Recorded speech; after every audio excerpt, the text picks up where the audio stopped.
রথযাত্রা সব থেকে ভালো হয় পুরী মন্দিরে। বাঙালিদের 12 মাসে 13 পার্বণের মধ্যে অন্যতম হলো রথযাত্রা।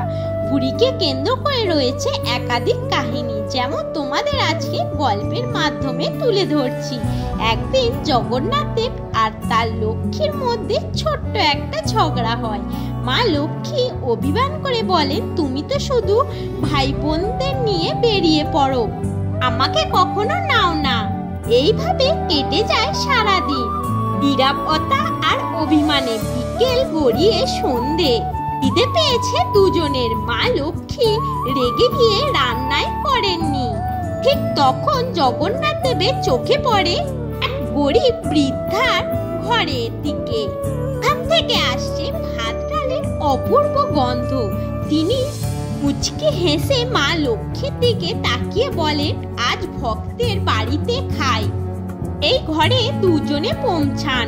ভক্ত তাদের দেখে স্তব্ধ হয়ে আনন্দে কেঁদে ফেলেন।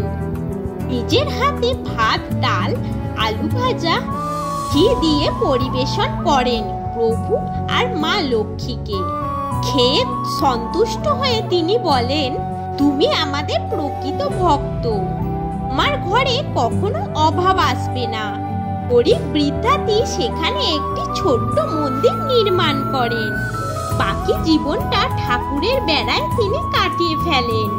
আমার এই গল্প কাহিনীটা তোমাদের কেমন লেগেছে অবশ্যই কমেন্টে জানিও। যাই হোক, এবার আমরা রথে ফিরি। আমার রথটা অনেকটাই হয়ে গেছে, তোমরা দেখলেই বুঝতে পারছো। তো এরপর আমি একে একে ডান্ডিগুলো লাগিয়ে ওপরে চালটা করে নিচ্ছি।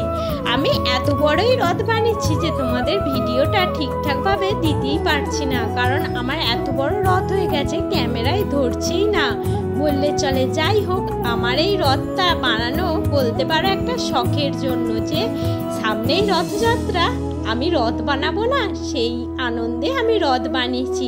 যাই হোক, আমার এই রথটা কেমন লেগেছে তোমাদের অবশ্যই জানিও। কিন্তু দেখা হবে নেক্সট ভিডিওয়। টাটা।